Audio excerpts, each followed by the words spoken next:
What's up, guys? Welcome back to another episode of Behind the Facade. And this week's podcast is actually sponsored by my very own Elite Property Accelerator. As you know, if you were listening last week, I have just launched a new beginner's course. It's kicking off on the 1st of June. And if you want to go there and check it out, if you're interested at all, there is currently an early bird offer that is, it's there until the 1st, and it just gives you a couple of extra goodies that you won't get after the 1st of June. So go check it out. You'll see a link in the show notes below. And with that, let's get on with the episode. Now, this week, believe it or not, I had a completely different episode planned. Episode 159 was going to be my response to a listener request that we had. And a listener based in the UK, Lubo, Lubo asked if I would be able to do an episode on Dubai property. And thank you, Lubomir. I actually remember meeting you. I met you in 2020. It's hard to believe that just before this podcast began, I met you at the London Commercial Property Summit. And so it's nice to be able to respond to your request. So Dubai property, yes, Dubai property is something I do know something about. I lived there for about 3 years, but it was way back in 2010, 2011, 2012, just after the crash, the 2008 crash. And I went off looking for basically projects to kind of get my teeth into that could help me keep the show on the road. So I was involved in a project building a large office building in a place called downtown Dubai. And that is a building that is occupied today by Standard Chartered Bank. Big building. And it was great to be involved in that project. But the reality is, that's now little more than 10 years ago. And so all I have are stories that go back a little over 10 years. And so I don't have new, up-to-date information. I don't have information that would be useful to you if you are trying to, go there and start, either getting involved in the property world as an agent or becoming an investor or, putting deals together, whatever it might be that you have in mind. However, what I do have, and this is kind of what I'm getting to here, is I have an old school pal, a guy I grew up with. We went to school together, went to the same school, and probably spent like 12, 13 years in that school together. And he moved out to Dubai 8 years ago. And he has been working as an agent on new developments, selling homes, all that kind of stuff for the last 8 years. And he's very, very high up in the organization that he's in. They do a lot of new developments, as I mentioned. So he has basically a finger on the pulse. He knows what's going on, where all the deals are, all the connections, how it all works. And it's just, I had a great conversation with Fintan, and we were talking about all of the stuff going on in Dubai. We talked about everything. I mean, Dubai is just incredible. And this is one of the biggest, what's really, really interesting is when you compare, say, the Irish market that I'm familiar with now with the Dubai market that I was familiar with 10 years ago. You've got a place that probably wants to build or needs to build the same number of residential units over the next 10 years. The difference is it will achieve that number. We will not. Ireland will not be able to achieve the numbers that it requires. Dubai will. And why is that? Well, it boils down to, a lot of reasons, but I would say probably the biggest one is that Ireland has got a democratically elected government, and so it's all about the election cycle. Make sure that you get voted in again and, don't upset people. Make sure that you're doing what you can do versus a monarch or a ruler. And when a ruler is there, if he is, if he has a vision. Now, the ruler of Dubai has incredible vision. That's one of the biggest things that the guy has going for him. And he looks at things, in a big way, and he sees massive opportunity, and he just goes for it. And he's looking ahead 10, 20, 30 years. And he's able to put the stuff into place 10, 20, 30 years away. Now we can, we can talk about that as, planning and things that we can say, okay, our planning department are looking ahead, 6 years and 20 years, they might have some sort of an idea for 20 years out. But the reality is none of the politicians are thinking that far ahead. They're thinking next election cycle. And so none of the things that need to be done to kind of really move mountains and make stuff happen are going to get done when you're focused on an election cycle. Anyway, I'm kind of going off topic here, but a lot of what I talked about with Fintan was all about the fact that the stuff that I saw 10 years ago when I was there, and the stuff that would have put me off investing in Dubai, certain issues about ownership of companies, things like that, all of that has been addressed. It is now much, much different place to the one I lived in 10 years ago. Much, much better as an investor, all of that stuff. And anyway, I'm going to let that conversation with Fintan play out, but it's not going to play out today. And why is that? Because as I was finishing the conversation with Fintan, I looked down at my recorder and I realized this conversation has not been recorded.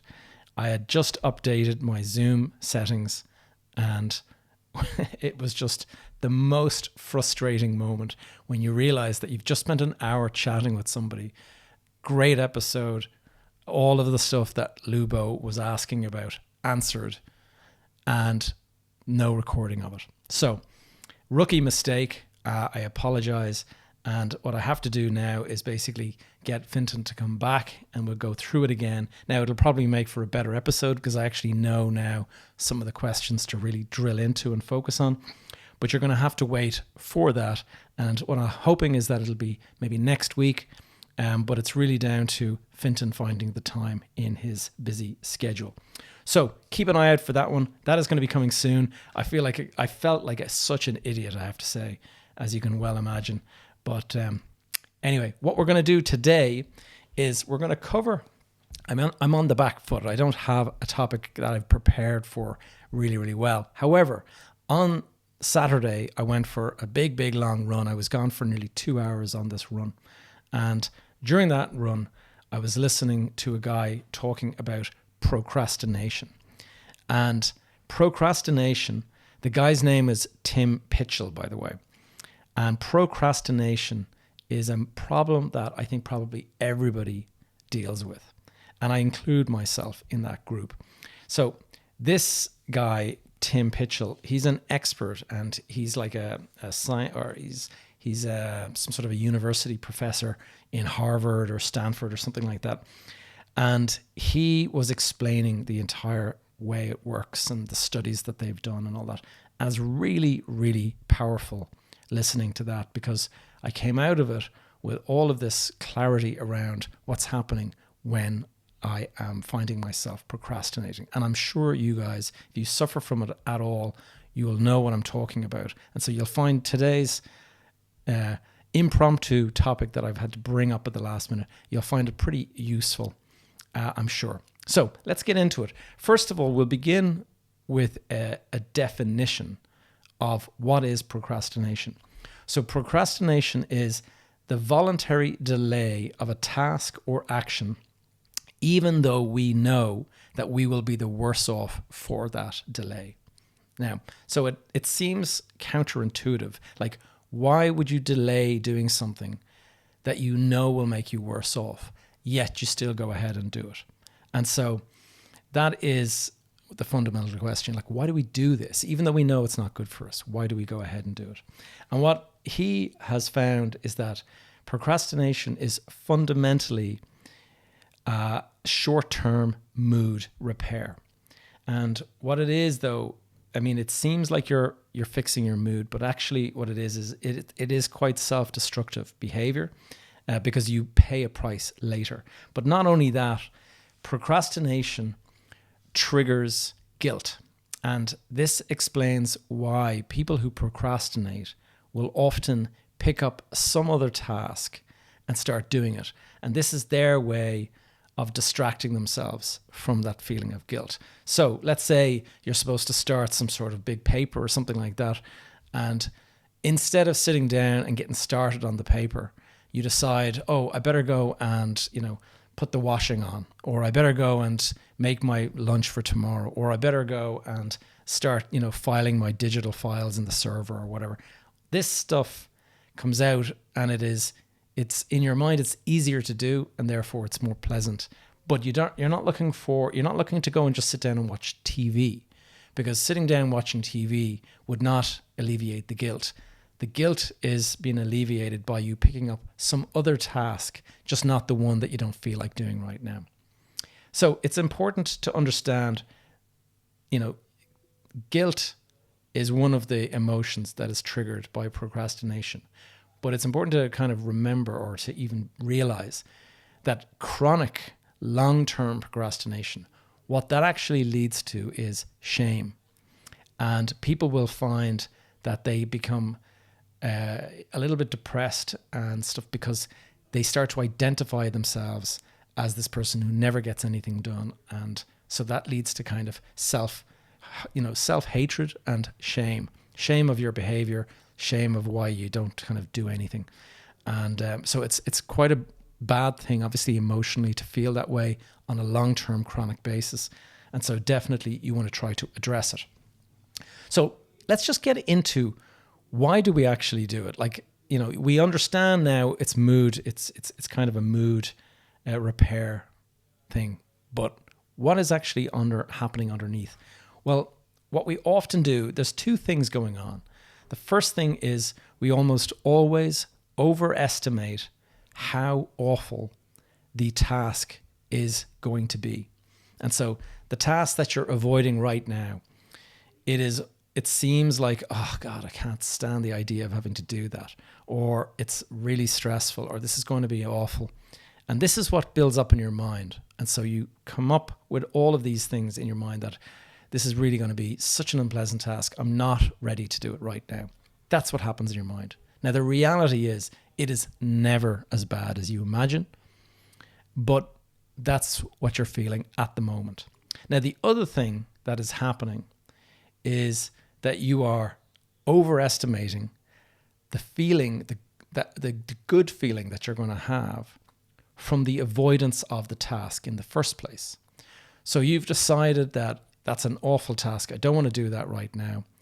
And you feel that your mood will now be improved by, going and doing this other thing, picking up your socks and organizing your sock drawer or whatever it is. And that is the distraction from the guilt thing. But what's actually happened is, that is guilt. The reason you're doing this other thing is to distract you from the guilt. So the fact that you have decided not to do it in the first place, and that you'll feel good avoiding this task, is not actually what happens. You don't feel good, you feel the guilt, hence you choose this other thing to distract you. Now let's get into, how do you overcome procrastination? And the short answer is, you better regulate your emotions. But there's actually 7 steps that this guy outlined, and I'm going to go through them. First thing to point out is that procrastination is a brain state. It is not a character flaw. So one of the things you got to remember is that this is a short-term thing that's happening in your brain right now. This is not something that you create a whole sort of narrative around it, or a story that I'm a terrible procrastinator. Don't self-identify yourself as that. This is simply a state of your brain, and with a little bit of adjustment of your behavior, you may be able to overcome this quite easily. Let me explain. So what's happening in procrastination, if you go into kind of the brain level of what's actually happening, there is a part of the brain called the amygdala. Now, a lot of you may have heard of the amygdala, because it's something I've talked about before. And I talked about it in the situation around cognitive bias and stuff. And we talked about how the amygdala is this part of the brain that comes that was developed millions of years ago, back before we were humans. This part of the brain was developed. And it is a part of the brain that is the flight or fight emotion. So you're walking along, you're a caveman walking along, you hear a rustle in the bushes. Maybe it's a bear or a tiger or whatever it is. Your blood starts pumping and your muscles start to sort of tighten up, and you are ready to go into a full out either sprint or a wrestle this thing to the ground and try to kill it and eat it for dinner or whatever. This is, biology, basically. It's our brain. The amygdala is your fear motivation center, and it triggers this release of hormones, and those hormones, they basically hijack the brain. And what happens in a situation where, say, a load of guys, jump on you in town, you have a moment where you can either decide, okay, I can take these guys, and you kind of you muscle up and you're kind of ready to kind of start fighting. Or in that moment, you can just say, I'm out of here, and you leg it, and you're running faster than you've ever ran before. That is the moment, that decision. It's the fight or flight. And that happens in a split second because the amygdala is designed for that reaction. Now, if you've ever had a scary experience, like I was thinking about this earlier as I was preparing, and I was thinking, I remember driving the car in Spain, and I was driving on a motorway quite fast, and I was close enough to the car in front, and whatever happened, the car in front hit the brakes. And I can remember I was looking down at the radio, and I looked up and I see this car braking hard, and I'm about to go smash into the back of it. And I swerved out of the way, and in millimeters missed sort of a rear end on the motorway at high speed. So very, very frightening moment.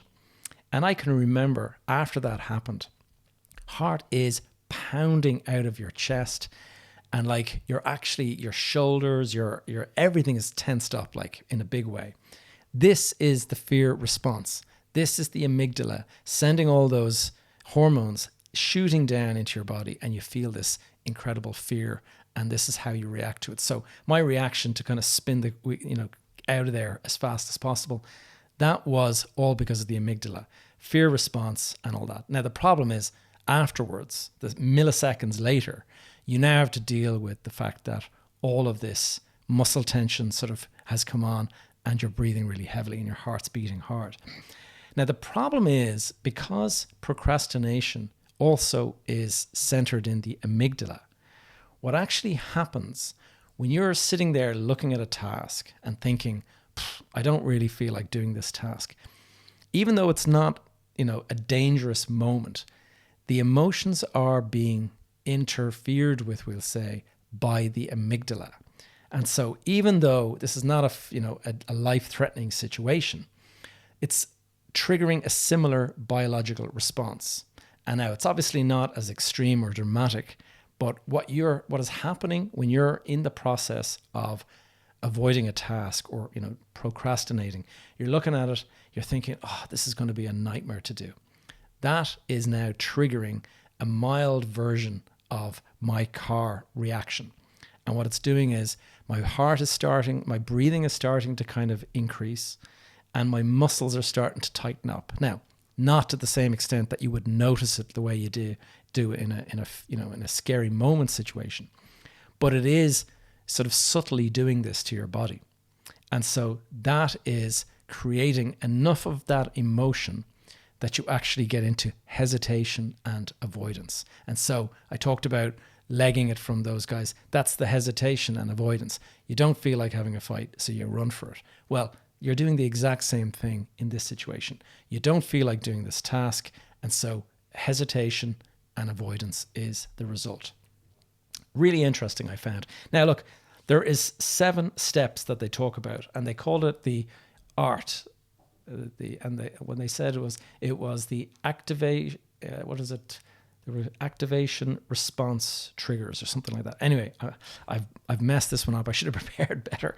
I want to go through the 7 points though. How to overcome procrastination when you realize that this is happening. The first thing to do when you don't want to do a task is to take a moment to just sit back and relax for a moment and try to remember that the muscles and the breathing, those subtle changes in your body, are something that you need to address right now. even though you might not be aware that it's happened, this is something that you need to address. So the first thing to do is to actively relax your muscles. And the way to do that is just to sit down on the chair and just kind of maybe close your eyes. This is a little bit like meditation, which I've been talking about lately. And just breathing in and out slowly, and just do it for a minute or two. And just in regulating your breathing and relaxing your body like that, that will bring down that sort of feeling, that emotion, which is an important first thing. Now, that's step 1 and 2. So step 1, actively relax your muscles. Step 2, breathe. Step 3 is try to observe what is happening in an objective, non-judgmental way. Now, this is another thing that you might have heard me lately talking a lot about meditation. And if you're not into meditation, then you're probably not going to get this. But as I've grown more used to it, and I've done it almost, in fact, I think I'm getting very close to exactly 1 year of not missing a single day of meditation. And the reason that I do it is because it allows you to have these moments of clarity where you're able to actually observe emotions objectively. So you kind of come down for breakfast and you're tired, you didn't get enough sleep, and you're kind of like, I'm angry, okay? When you meditate, you can actually recognize and you say, you know what, I am angry and it is because I didn't get enough sleep. And just recognizing it objectively allows you to switch it off. And you can basically say, you know what, there's no reason for me to be angry, and therefore I'm just choosing not to be angry anymore. And just like that, you can switch it off. Now, in the same way with procrastination, if you can observe what's happening and you can see and you can say, you know what's happening here? This is procrastination. This is exactly, I have probably overestimated how unpleasant this task is, and I know that I don't want to feel the guilt that I'm going to feel, and therefore you're maybe able to start to overcome this. Now, that's the first thing. Remove the emotion from it and do not identify with it, whatever you do. A lot of people, they'll be like, oh, I'm a terrible procrastinator. And, that's the excuse. And you just kind of move on and avoid the task. Don't avoid the task. Awareness does help a lot. Second of all, number 4 is to accept and be tolerant of it. Now, this is normal behavior. The thing to remind yourself of is that procrastination, everybody does it and it's normal. Now, if you're a chronic procrastinator, then obviously you have an issue that you want to deal with. But the reality is that this is normal behavior, so it's not permanent, and therefore do not beat yourself up over it. And there's no need to beat yourself up. Just non-judgmental, get on with it, go back to the task at hand. Now, number 5 is obviously you've been tolerant, that's all good, but that is not an excuse for inaction, okay? So just because you're being forgiving and accepting and tolerant of yourself does not mean that you can now just say, okay, I'll move on, I'll do it another day. What you need to do is you've identified it now, and you know that it is an emotional state, and now's the time to try to tackle it. Now, one of the ways to do that is to picture a bright moment in the future when the task is actually being done. So the task is behind you and you can kind of pat yourself on the back of having a good job. That is often a good way to just sort of visualize the task being done.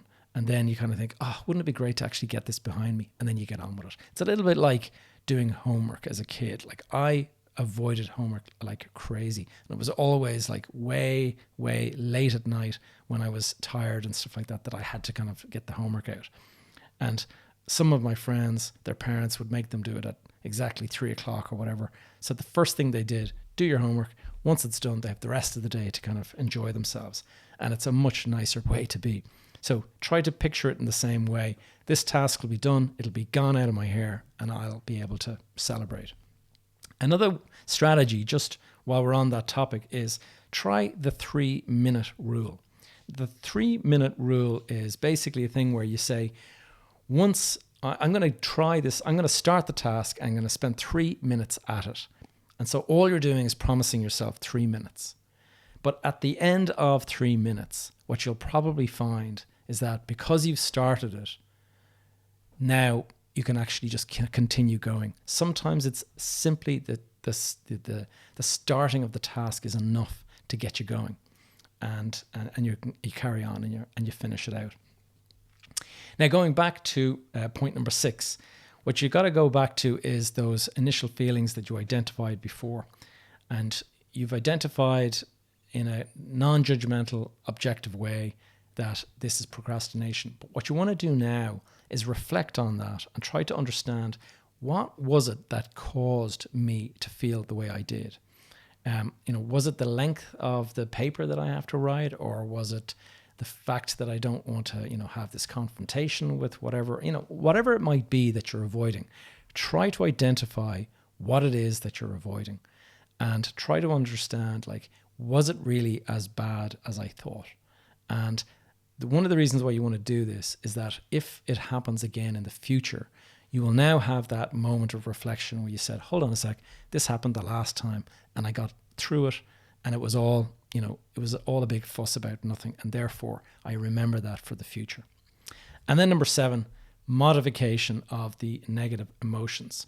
So once you've managed to sort of identify what triggers it, you can start to modify those emotions. And once you're able to spot that stuff early, you become basically a master of your own mindset. Now, final point on this is present day self versus future self. And there's a funny reference to Homer Simpson, and he kind of talks about Marge talking to him because he's avoiding hanging out with the kids. And she's sort of saying, don't you think you'll regret it at some point in the future if you don't spend more time with your kids? And Homer answers, well, that's a problem for future Homer. I don't need to deal with that right now. But boy, I don't envy future Homer. And so that is the kind of way that we think about things. There's a future person that you are, and there's your current person you are. And if you think about yourself in current terms, you'll always choose the easy task. But if you think about yourself at some point in the future, then you might tackle the stuff that you know is good for you in the future. And this could be anything from going for the run, getting healthy, whatever it is, eating healthy food, all of this stuff. If you have an image of the future person that you want to be rather than the current person you are, that can often help. And this is not just my theory. This is actually something that he was talking about in this thing I was listening to. There was an experiment done. I'm not sure, it was at Harvard or somewhere like that. But what they did was they got 2 groups of people. They had the control group and then they had the experiment group.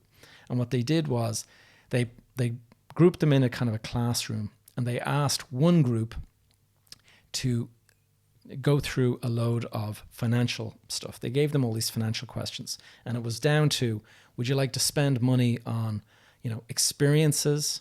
Would you like to spend money on going out and all this kind of stuff? Or would you like to save and invest? And the 2 groups were asked the very, very same questions. And what they did, though, is in front of everybody in group number 1, they had a photograph of that person today. So the person is sitting at a desk, they're writing the answers to these questions, and there's a photograph of them in front of them on the desk so they can see themselves as they currently look. And they filled out these answers. Now, the other group in this experiment, those people were asked the exact same questions, sitting down at the same classroom kind of table, but the photograph had been, basically a filter had been applied, like you see nowadays on social media, where you can make yourself look old. And what they did was they aged this person by 30 or 40 years so that they looked like they're in their 60s, balding, wrinkles, all that kind of stuff. So they're asking the 2 groups the exact same questions. One group has got the photograph of them today in front of them, and the other group, exact same questions, but the photograph has been digitally aged so that they look much, much older. They've got grey hair, wrinkles, all that kind of stuff.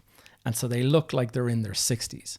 Now, what was really interesting was afterwards, when they started to go through the answers, they found that all of these young people who were asked questions about what they would like to allocate their money to, whether it was experiences and all this or investments and savings, the people who had the photograph of themselves today all went for investment on themselves, today, experiences, all that kind of stuff. The people that had the older photograph in front of them, reminding them that they're getting older, they all went for a greater amount of investment and a greater amount of saving.